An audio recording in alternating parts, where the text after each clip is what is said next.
শাশুড়িরা যদি blog video বানাইতো তাহলে তারা কিভাবে ভয় দিত ওইটা বলি শুনেন। সকাল 6টায় ঘুম থেকে উঠে দেখলাম আমার বৌমা এখনো ঘুম থেকে উঠেনি। রাগে তো আমার শরীরটা জ্বলে গেল। এরপর আমি রাগ করতে করতে চলে গেলাম রান্নাঘরে। রান্নাঘরে গিয়ে কাজ কাম কিচ্ছু করলাম না, শুধু শুধু বাসনগুলোরে ধুমধাম করে ফেললাম, এখানে ওখানে আওয়াজ করলাম। তারপরও যদি দেখি নবজাতির ঘুম ভাঙে, কিন্তু ঘুমটা তার ভাঙেনি। এরপর হাতার নাম করে একটু বাইরে গেলাম। বাইরে গিয়ে যার যার সাথে আমার দেখা হলো সবাইকে বলে আসলাম যে আমার বৌমা এত বেলা হয়ে গেছে এখনো ঘুম থেকে উঠে নাই। এরপর চলে আসলাম বাড়ি এসে সোজা নিজের ঘরে গেলাম। মনে মনে ভাবলাম একটু ফোন করে সবাইকে জানিয়ে দেই যে আমার বৌমা এখনো ঘুম থেকে উঠেনি। এজন্য প্রথমে ফোন করলাম আমার মেয়েকে। সে ফোনটা ধরলো না, মনে হয় সারাদিন অনেক কাজ করে তো অনেক টায়ার্ড ছিল, এই জন্য এত সকালে ঘুম থেকে উঠতে পারে নাই।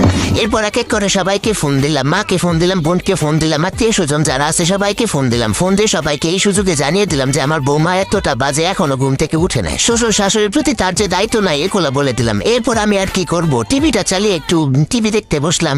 এরপর দেখলাম নবাবের বেটি ঘুম থেকে উঠলো। ঘুম থেকে উঠে আমাকে এক কাপ চা এনে দিল। চাটা খেলাম, চাটা অবশ্য ভালোই হয়েছিল, কিন্তু ভালো তো বলা যাবে না, তাহলে তো নবাবের বেটির আবার তেল বেড়ে যাবে। তারপর তাকে বললাম কি ব্যাপার, বাপের বাড়ি কোনোদিন চা বানায় খাওয়া নয়, মনে হয় পানিটা তো ঠিক মতো ফোটাওই না। এরপর একে একে সে সংসারে সব কাজ শেষ করলো, আমি কোনো কাজই করলাম না। আমি শুধু তার পেছন পেছন ঘুরলাম আর তার কাজের যত খুঁত আছে এগুলো ধরলাম। এরপর দুপুরবেলা খেয়ে দিয়ে যখন একটু শুইলাম আরাম করে, তখন ছেলে এসে বলতেছে তার শ্বশুরে নাকি শরীর ভালো না,